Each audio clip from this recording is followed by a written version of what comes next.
புவி மீது நிலையாக அருள் செய்ய வர வேணுமே, நீ அருள் செய்ய வர வேணுமே.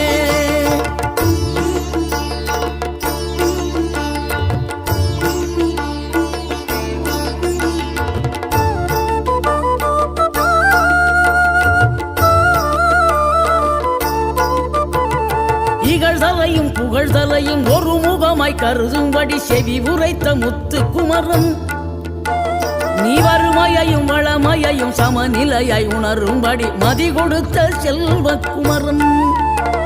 தடை 100 வந்தாலும் செயல் வெற்றியாக்கி தரும் தாராள குணம் கொண்டவன், நீ வலை வீசும் அறிவுக்கு தொலைவானவானாகி மாறாது அருள் செய்பவன்.